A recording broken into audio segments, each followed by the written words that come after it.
Okay, what's up guys? It's me again, Sir Ernest, and today we're going to continue our discussion on the loaded string. Okay, just a brief recap. So we have a loaded string of n particles, capital N particles, and they are constrained to be lined up in relaxed position along one direction. Okay, but these particles are set to move in the vertical direction. Those vertical direction motion are small in terms of displacement, and the tension in the string along that direction is the one that causes that motion. You're going to neglect gravity, so that means the only potential energy associated with the motion will be the potential energy associated with the tension along the vertical direction. And the resulting equation of motion from the previous video yields this equation, wherein this is m y n double dot equals tau over d yn minus 1 minus 2yn plus yn plus 1, where n is the representative particle n for all the particles within that loaded string. Okay, so first is we're going to solve this equation by assuming an oscillating solution. Okay, so let's say we assume that the position of n along the vertical yn, which is a function of time, let's say is equal to an oscillating function an cosine omega t plus phi, where an is the amplitude.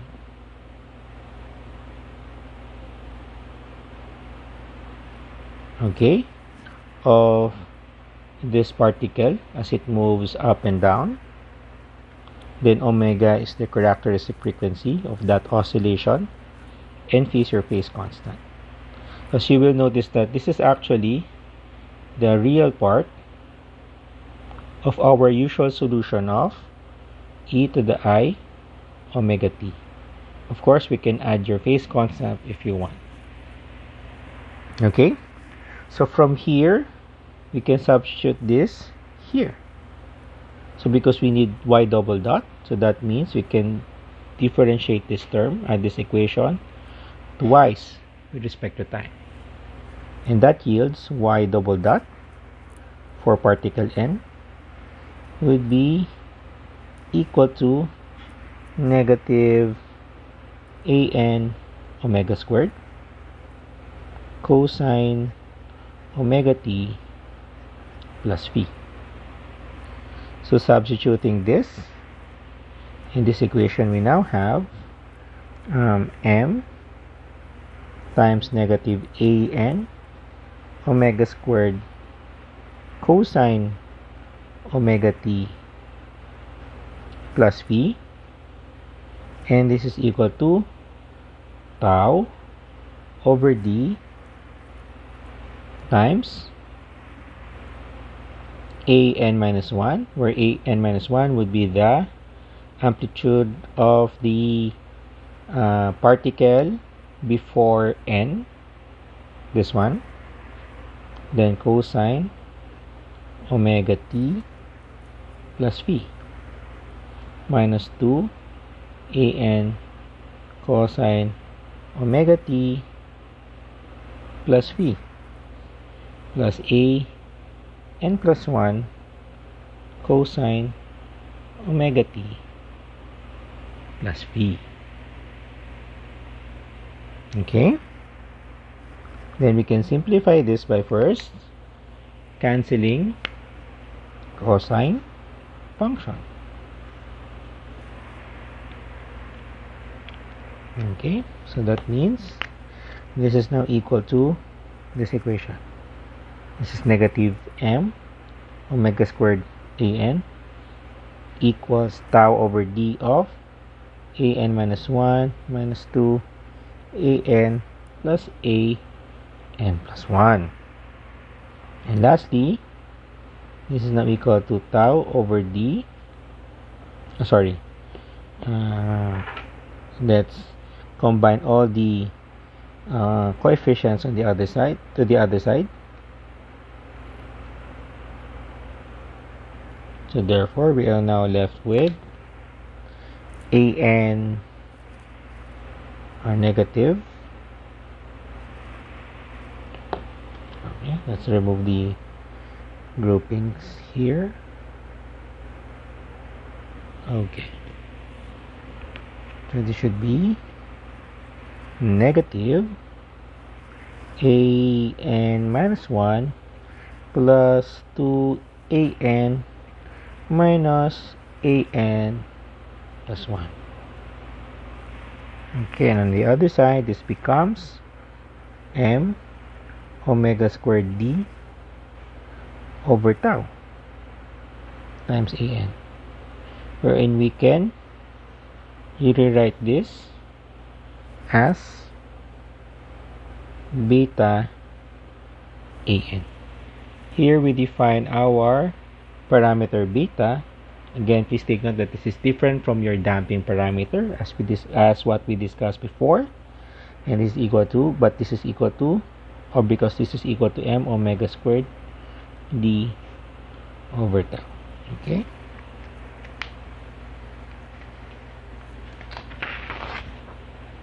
Okay. Now let's apply some boundary conditions. Okay. So as you will notice that if you're going to apply certain boundary condition, for example, the boundary condition that we're going to use will be the ends of the string. We're in, because this is fixed, so that means these ends do not oscillate. So that means if there is a particle here, we call that n equal to 0. Okay, so that means the displacement for the origin would be equal to 0, and the same for the position of if the at the other end. So that's n plus 1, and this is equal to 0. So consequently, their amplitudes are 0 as well. Okay, and we're going to use that here. From there, we can now actually write certain let's say the equation of motion of, let's say, the first few particles. Let's say the first particle n equal to 1, n equal to 2, n equal to 3, etc. Okay, so let's do that.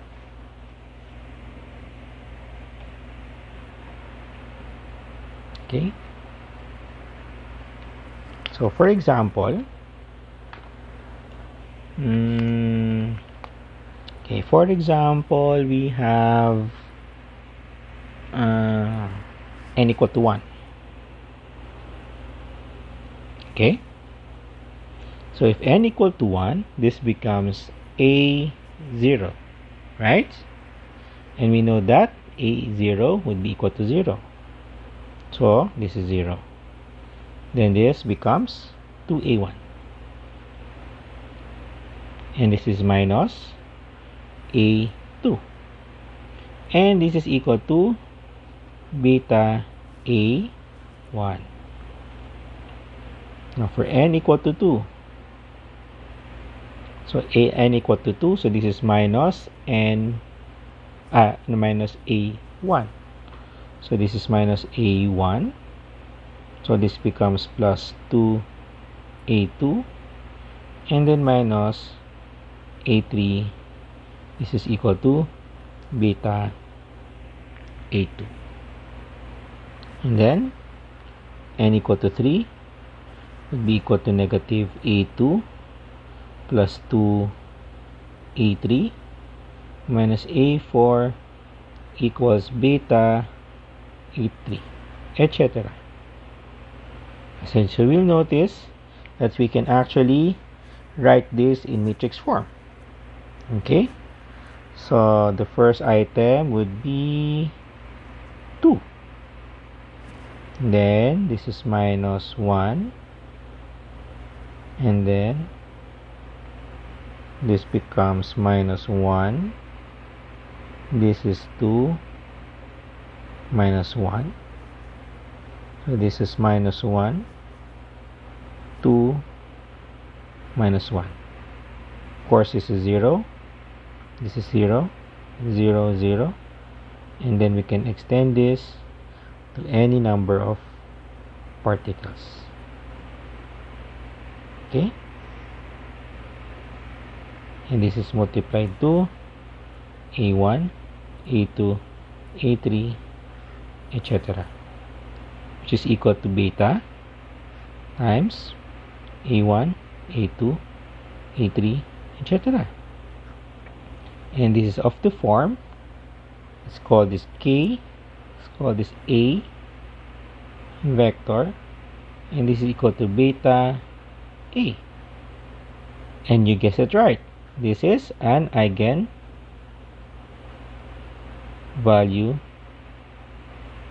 problem, and the usual solution would be the determinant of K minus beta I, and we equate that determinant equal to 0, where I is your identity matrix. But there's a problem here. Okay, the size of the determinant, or the size of this matrix, will differ depending on the number of particles within the string. Remember that. Okay, so that means it's really so for every n, we will have a different determinant, and therefore we have a different solution. In order to go around this problem, or this complication, we're going to use a different approach. Again, because we're dealing with dimensions, let's say the dimensions of your matrix is not well defined, because the dimensions will depend on the will depend on the number of particles. So right now we're going to use a different approach, and we're going to discuss that in the next video. Okay, so for now, let's try to sink it in, and then in the next video we're going to solve this problem. Okay, so thank you for watching. Then I'll see you guys in the next video. Bye bye.